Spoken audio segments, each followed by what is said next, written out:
দেশ ভালো থাকলে ইনশাল্লাহ আমরা ভালো থাকবো। দেশ যদি খারাপ হয় আমরা ভালো থাকতে পারবো না। তবে দেশে কিছু বিদ্যমান সমস্যা আমরা দেখতে পাচ্ছি গত কয়েকদিন ধরে। মানুষের জীবনের নিরাপত্তা দারুণভাবে বিঘ্নিত হচ্ছে। আমরা সরকারকে দৃষ্টি আকর্ষণ করবো যে এইদিকে সরকার যেন যথাযথ মনোযোগ দেন এবং বিশেষ করে সরকার দলীয় কেউ এই সমস্ত অপরাধের দায় দায়িত্ব না নিয়ে অপরাধীদের পাশে না দাঁড়ায়। যদি অপরাধীদের পাশে সরকারি দলের লোকরা দাঁড়ানো শুরু করে তাহলে এই সমাজ থেকে অপরাধ তারা একেবারেই নষ্ট হবে।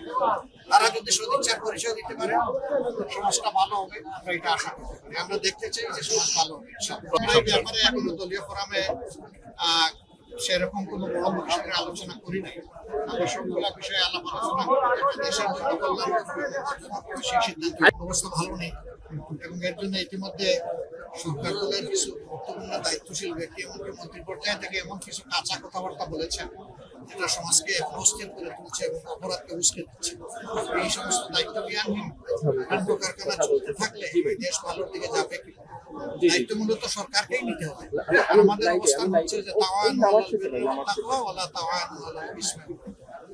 সরকার যদি কোনো ভালো কাজ করে উদ্যোগ নেয় অবশ্যই আমাদের সমর্থন পাবেন, কিন্তু সরকার যদি জনগণের ক্ষতি করে পরিবেশের ক্ষতি করে এবং আল্লাহর দিনেরও কোনো ব্যাপারে যদি সরকার বিপক্ষে দাঁড়িয়ে যায় আমরা সেখানে ছাড় দিয়ে কোথাও